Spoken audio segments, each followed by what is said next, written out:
এই প্রখর গরমে শরীরকে হাইড্রেটেড আর সুস্থ রাখার জন্য সাবুদানা শরবতের চেয়ে ভালো ড্রিঙ্ক আর কিছু হতেই পারে না, তাই না? এটা যেরকম রিফ্রেশিং সেরকম হেলদিও।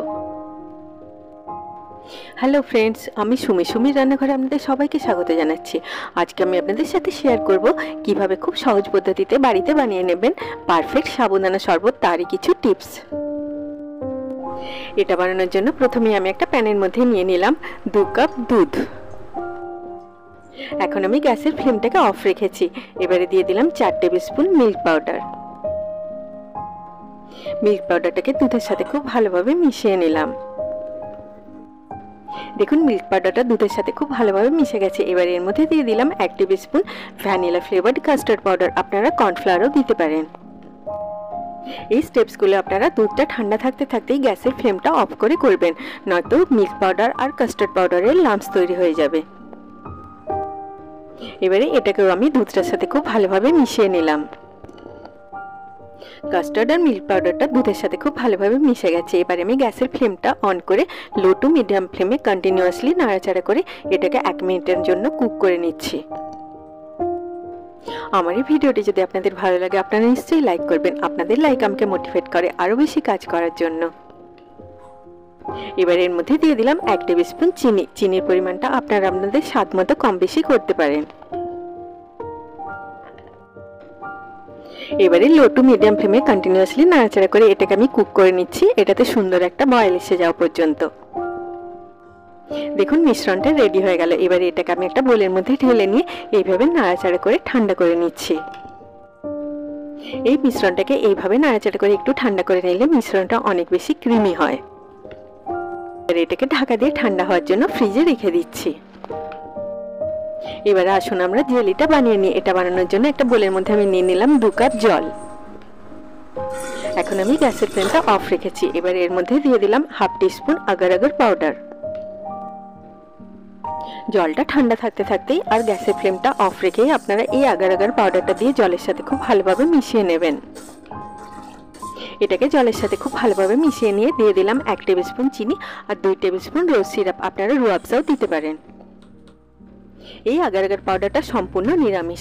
এটা সমুদ্রের তলায় থাকা এক ধরনের উদ্ভিদ বা সিউইড বা সামুদ্রিক ঘাস থেকে তৈরি হয়।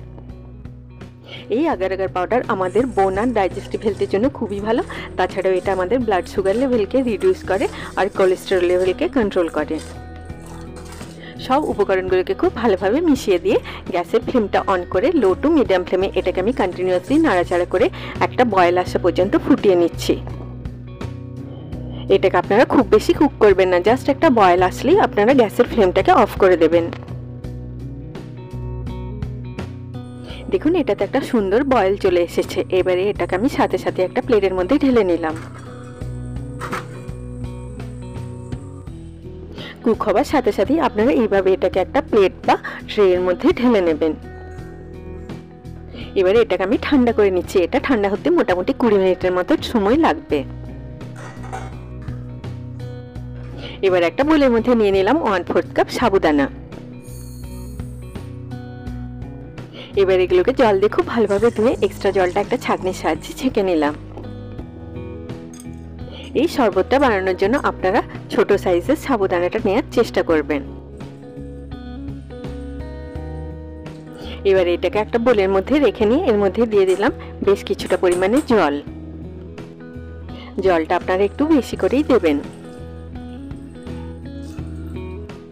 একটু নাড়াচাড়া করে দিয়ে গ্যাসের ফ্লেমটা অন করে এটাকে লো টু মিডিয়াম ফ্লেমে আমি কুক করে নিচ্ছি। এটা কুক হতে শুরু করলে দেখবেন যে সাবুদানাগুলো সব জলের উপরে ভেসে উঠবে, তলায় একটাও আর থাকবে না। সাবুদানাগুলোর রং সাদা থেকে যখন স্বচ্ছ বা ট্রান্সলুসেন্ট হয়ে যাবে তখন বুঝবেন এগুলো ভালোভাবে কুক হয়ে গেছে। আপনারা আমার চ্যানেলটিকে সাবস্ক্রাইব করতে ভুলবেন না আর পাশে থাকা বেল আইকনটি নিশ্চয়ই প্রেস করে দেবেন, তাহলে আমি যখনই নতুন কোনো ভিডিও আপলোড করব তার নোটিফিকেশন ঠিক আপনার কাছে পৌঁছে যাবে। দেখুন এগুলো খুব ভালোভাবে কুক হয়ে গেছে। এবার একটা ছাঁকনির সাহায্যে আমি এক্সট্রা জলটাকে ছেঁকে নিলাম। সাথে সাথে এগুলোকে আমি নর্মাল জল দিয়ে ভালোভাবে ধুয়ে নিলাম। এইভাবে ধুয়ে নিলে এক্সট্রা স্টার্চটা চলে যাবে আর সাবুদানাগুলো ঝুরঝুরে থাকবে, একটার সাথে আরেকটা চিটে যাবে না। ঠান্ডা জল দিয়ে ধুয়ে নেবার পর একটা চামচ দিয়ে আপনার সাবুদানাগুলোকে এইভাবে একটু নাড়াচাড়া করে দেবেন, তাহলে এগুলো একটা আরেকটার সাথে চিটে যাবে না। দেখুন ঠান্ডা হয়ে জমে গিয়ে জেলিটা রেডি হয়ে গেছে। এবার একটা ছুরির সাহায্যে কেটে এগুলোর আমি ছোট ছোট পিস করে নিলাম। এই জেলির টুকরোগুলো শুধু খেতেও খুব সুন্দর লাগে। এই জেলিটা দিলে সাবুদানা শরবতটা খেতে যেরকম ভালো লাগে, সেরকম আগার আগার পাউডারে অনেক বেশি ফাইবার থাকার জন্য পেটটা অনেকক্ষণ ভরা ভরা থাকে। তাই আপনারা ওয়েট লস ডায়েটে এটাকে অ্যাড করতে পারেন। দেখুন বাড়িতেই পারফেক্ট জেলি রেডি হয়ে গেল। এবার একটা বোলের মধ্যে নিয়ে নিলাম 2 টিস্পুন মিষ্টি তুলসীর বীজ বা সবজা বা বেসিল সিডস। এই বেসিল সিডস আমাদের পেটকে ঠান্ডা রাখে আর এটাতে অনেক বেশি অ্যান্টিঅক্সিডেন্টস থাকে। এবার এগুলোকে 5 মিনিট আমি জলের মধ্যে ভিজিয়ে রেখে দিচ্ছি। জলে ভেজালে দেখুন এগুলো ফুলে এরকম হয়ে যাবে। দেখুন দুধের মিশ্রণটা ঠান্ডা হয়ে গেছে। এটা যদি আপনাদের খুব বেশি ঘন লাগে তাহলে আপনারা একটু ঠান্ডা দুধ মিশিয়ে এটাকে পাতলা করে নিতে পারেন। এবার এর মধ্যে দিয়ে দিলাম সাবুদানাগুলো। সাবুদানাগুলোকে দুধের মিশ্রণের সাথে খুব ভালোভাবে মিশিয়ে নিলাম। আপনারা আমার চ্যানেলটিকে সাবস্ক্রাইব, শেয়ার আর লাইক করে আমার পাশে নিশ্চয়ই থাকবেন। দেখুন সাবুদানাগুলো দুধের সাথে খুব ভালোভাবে মিশে গেছে। এবার এর মধ্যে দিয়ে দিলাম ভিজিয়ে রাখা সবজা বা বেসিল সিডস। এটাকেও দুধের মিশ্রণের সাথে খুব ভালোভাবে মিশিয়ে নিলাম। এবার এর মধ্যে দিয়ে দিলাম তৈরি করে রাখা জেলিগুলো। কিছুটা জেলি আমি রেখে দিয়েছি গার্নিশ করার জন্য। এই প্রখর গরমে সাবুদানা শরবতটা আপনারা বাচ্চাদেরকে ব্রেকফাস্টেও দিতে পারেন। এটা খেলে যেরকম পেট ভরবে সেরকম এটা রিফ্রেশিংও। সব উপকরণগুলোকে আরো একবার খুব ভালোভাবে মিশিয়ে নিলাম। দেখতে সুন্দর, খেতে আরো বেশি সুন্দর। পারফেক্ট সাবুদানা শরবত খুব সহজেই রেডি হয়ে গেল। এবারে আসুন আমরা এটাকে সার্ভ করি।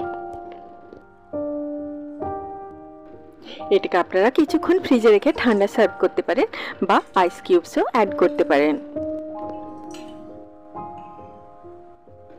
ওপর থেকে সাজিয়ে দিলাম কিছুগুলো জেলির টুকরো দিয়ে। সবাই খুব ভালো থাকবেন। আবার আপনাদের সাথে আমার দেখা হবে আমার নেক্সট ভিডিওতে। Take care.